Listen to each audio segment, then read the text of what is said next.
Hey everyone, long time no see.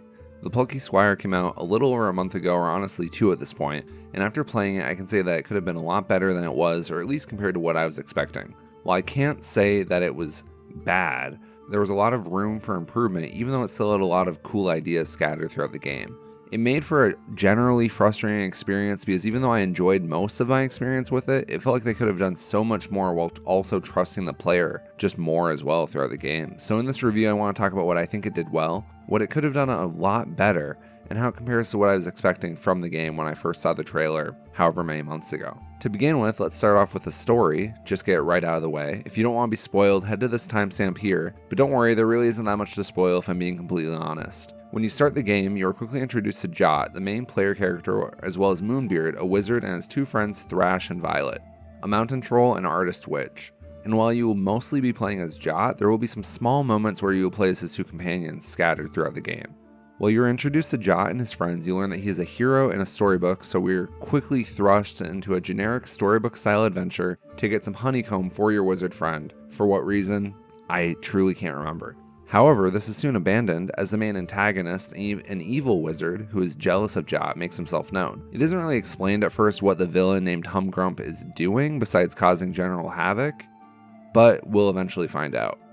As you traverse the world, you learn that he is trying to rewrite the book that you all live in order to make himself the main character and kick you out of the book.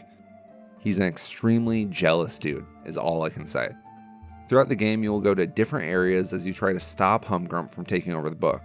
As you travel around the story, you will visit the homes of both of your friends, as they are being taken over by the army of Humgrump. You do what you can to stop his takeover and briefly play as your 2 friends in small boss fight minigames that break up the regular action. As you pursue Humgrump, you learn that if he is able to take over the book, it will become too boring of a story and people will stop reading it, causing the characters to slowly fade away. It's an interesting idea, but I think it's slightly undermined by the fact that the story of the game wasn't that amazing to begin with, but let me finish my synopsis before I get into all of that. Once you finally make it to Humgrump's headquarters, you are finally able to confront him and try and stop him from taking over the book once and for all. It's at this very moment that Humgrump kills Moonbeard, your wizard mentor.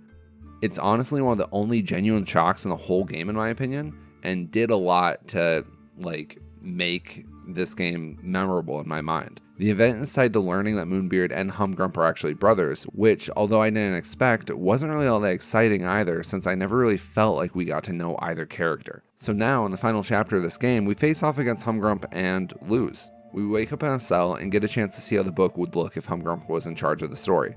From here, we quickly gather our friends and face off against Humgrump again, combining mini-games that we've done before as well as new ones that only show up in the final boss fight. I won't really go over that, but it's very similar to the final boss fight of the first Sly Cooper game, which I'll just put on screen now. They're basically the same thing, I'm not gonna lie at all. It was cool, but it was very unexpected. All in all, I don't really have a lot of issues with the story, but the issues I do have made it difficult for me to enjoy the game beyond a surface level I'm playing through the story, I guess. While everything is laid out fairly simple, it seemed like there was so much more the developers, or at least the writers and art department, wanted to do with the world. The characters are drawn with such personality, and the storybook aesthetic is very charming that I wanted to dive in a little more. It always felt like we were just scratching the surface of what was going on within this world. Because of that, I always felt like I wanted to care about the characters but couldn't trick myself into doing it.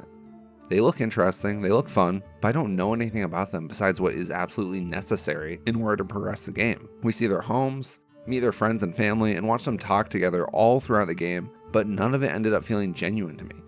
It was disappointing because there was clearly a lot of care thrown in, and I love a good story, I love to connect with characters, but whether it was lack of depth, a disconnect between the game and me, or some combination of the two, I just couldn't make myself get invested in what was going on. Maybe I'm just not the demographic.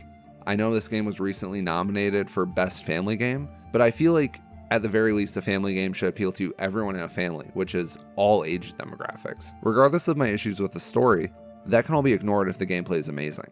Sadly, the Plucky Squire commits a sin worse than being bad. It shows potential while just barely missing the mark.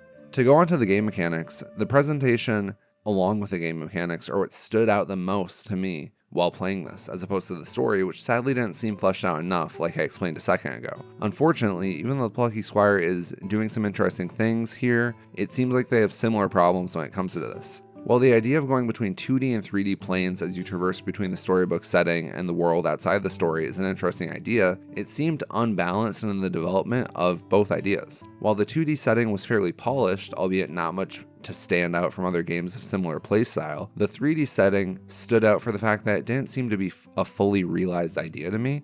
The idea of moving in between these worlds is such a cool thing to play around with, but when you were actually in the game, it mostly comes down to going to the 3D world in order to activate a puzzle in the 2D world to progress the story. This could be interesting, but there are no real stakes involved while you're doing this. The 2D world completely pauses when you're out of the area, so we can just trial and error your way through until you come up with the solution.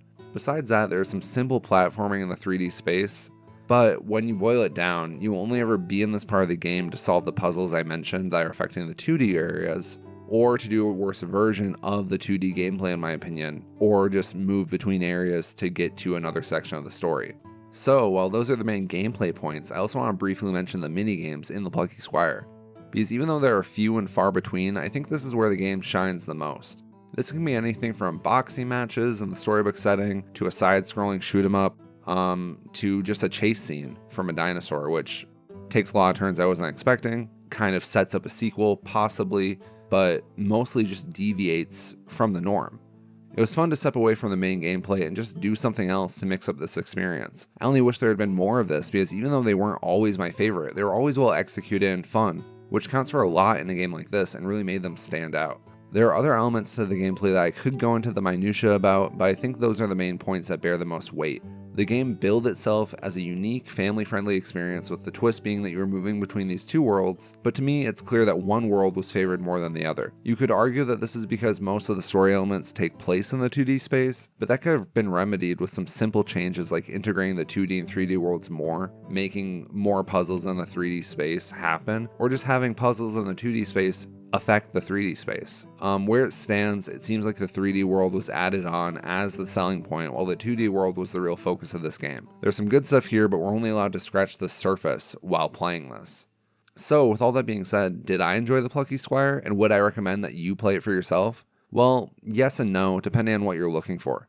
Generally, I liked the ways that they played around with these 2D and 3D spaces in the game, and the minigames were mostly fun, but I felt like they were almost afraid to explore any of their ideas beyond a surface level, or for fear of losing the player. The story was cute, but lacked the depth needed to make me truly feel for the characters in a meaningful, long-lasting way. I mostly felt like I was going from one level to another while the story was happening to me, which is never a good sign. On the other side of that coin, there were some great ideas gameplay-wise in this game, I just wish they had been developed more. Maybe it's a case of the developers not wanting to go too far out of the box and risk confusing people? I don't know.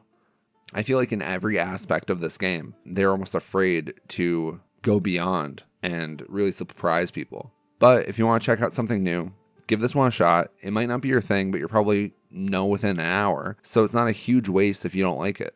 Plus, as of right now, it's free on PlayStation Plus if you have that, so there really is no risk for those people. And I believe it's fairly cheap for everyone that doesn't have that service. And who knows, maybe they'll make a sequel that explores more of the great ideas that the team obviously has, if they're willing to use it. That's enough yapping for me. What do you guys think of this? Have you played the Plucky Squire? And if so, what did you think overall? I would love to hear your opinions down in the comments. And if you guys enjoyed this video, please remember to like and subscribe. It helps me out a ton. Thank you for watching, and thank you all for your recent support. It really means a lot. And I'll see you all in the next video, hopefully very soon. I have a couple scripts in the work right now. Bye.